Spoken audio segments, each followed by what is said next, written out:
So today we got to talk about Will Shipley, who chose Clemson, and all that's coming up after the bumper. Don't be cornering me.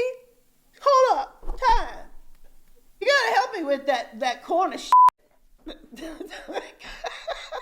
What's up, kinfolk? It's RJ Young. I am not on a step mill. Consider hitting the like and subscribe button because I upload a video every single day. It's always college football related, sports related. We have a good time. Today, we need to talk about the number one running back to some and probably the best all-purpose running back in football. I think Travion Henderson might actually argue with that, and Will Shipley. Will Shipley commits to Clemson to give them a 5-star, where they might have had 2 if Corey Foreman did not decommit. But Shipley, 2,000-yard rusher from a year ago, 580 yards receiving, was down to what we thought was he was taking a look at Notre Dame hard, UNC, that'd be North Carolina State, and Stanford, thinking, Christian McCaffrey's heir apparent.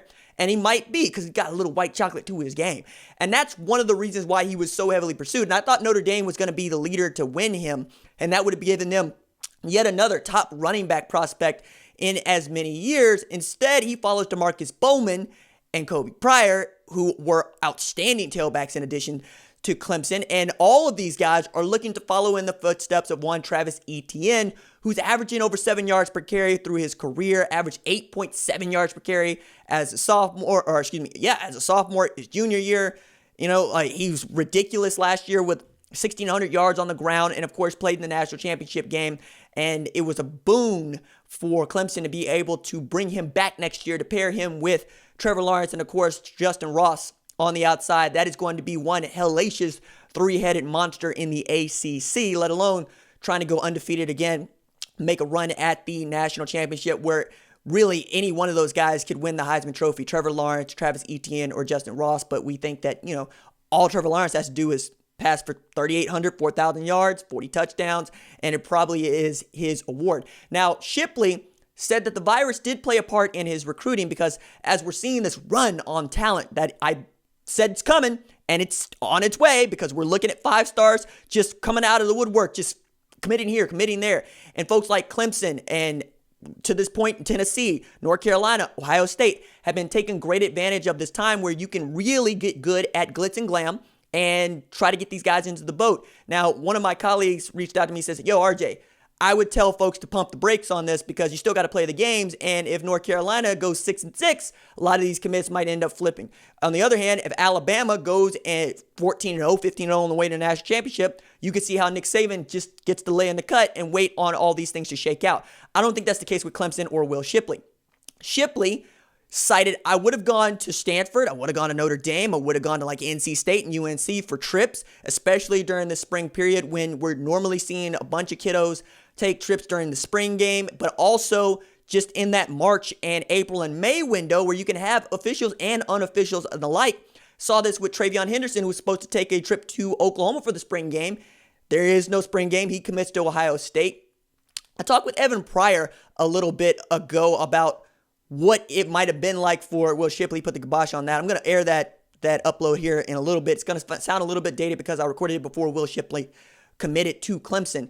But in getting the commitment from Clemson, I also thought it was interesting that Shipley had been on campus 5 or 6 times already, and how important it is to get guys on campus. And you've seen that with Tennessee's recruiting, particularly with a guy like Dylan Brooks or Terrence Lewis.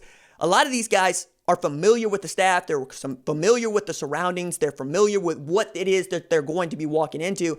And that's really the battle that you try to win in a normal time during recruiting. You want to get the guy on campus, official, unofficial, whatever it takes, and you want to see multiple trips because the more trips that a guy takes to your prospective school, the more likely you are to win his recruitment, and we saw that play out for Will Shipley and Clemson. I think that this is also interesting because obviously Dabo Swinney's no-trip policy is in effect. So if Shipley decides at one point he does want to take a trip out to Stanford, or he does want to go to South Bend, or even to Raleigh, he's going to have to clear it with Dabo. And if Dabo's not going to bend the policy for the number one player in the 21 composite in Corey Foreman, he sure as hell is not going to bend the policy for the number one running back by some in Will Shipley.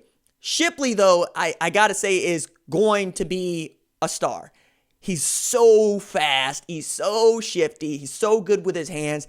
And the idea of DJ Ungagale being able to toss passes out to Will Shipley, in the flat, or hand the ball to Will Shipley is just, it's going to be so much fun to watch. And that's one of the reasons why I pay such attention to the top of the rankings. You're seeing 4 or 5 stars, the best of the best, want to play with each other, right? It's one of the reasons why Ohio State is chasing the most dominant recruiting class in the history of the rankings, right? The number to shoot for is 324.63. That number, 324.62, is held by Florida. They had 28 commits, right, in that 2014 class.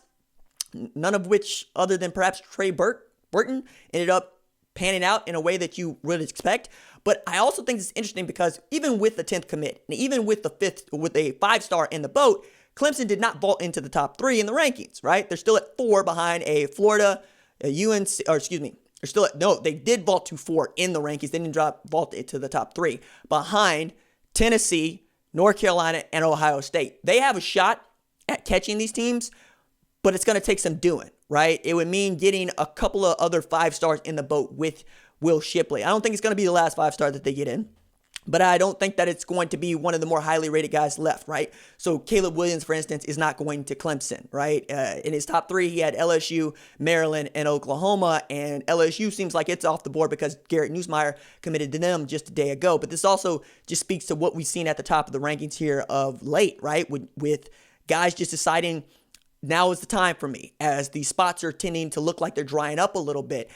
I think that following these guys throughout their recruitment, seeing how this goes in the age of the virus, seeing if, when, how we get to practice college football, let alone play college football, is going to shape all this out. Because if the worst were to come to happen and we cancel college football season, I don't see why the rankings would change all that much, right?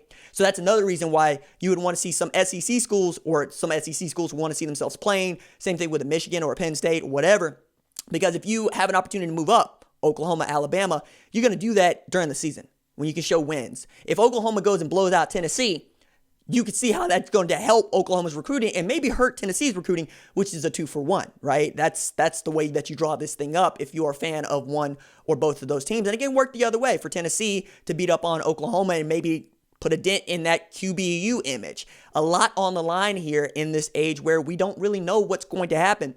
Even as Hunter Yurachek told his board of trustees, we plan on practicing football in July. We plan on opening the weight room on June 1. And we plan on starting the football season on September 5th. All this stuff I find to be wild fascinating and really right in line with what you would expect, right? Will Shipley was going to go to one of those schools that I mentioned, and he went with the one that just played in the national championship game, which makes it the best of his options.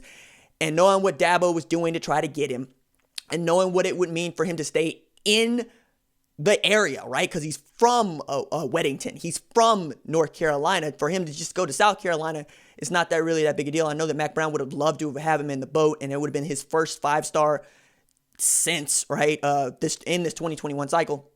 It'd have been a big deal. But now, moving forward, we know where Will Shipley's going to go because Clemson has this really remarkable record when it comes to keeping commitments, because I think in part to this no-trip policy, because before Corey Foreman did it last month when he decommitted, you'd have to go back to like the 2015 class to find the last guy to end up flipping a commitment or even reopening recruitment at Clemson after once committing to Dabo Swinney. So Will Shipley off the board, and again, the dominoes are falling. All right, that is it for me. Doses.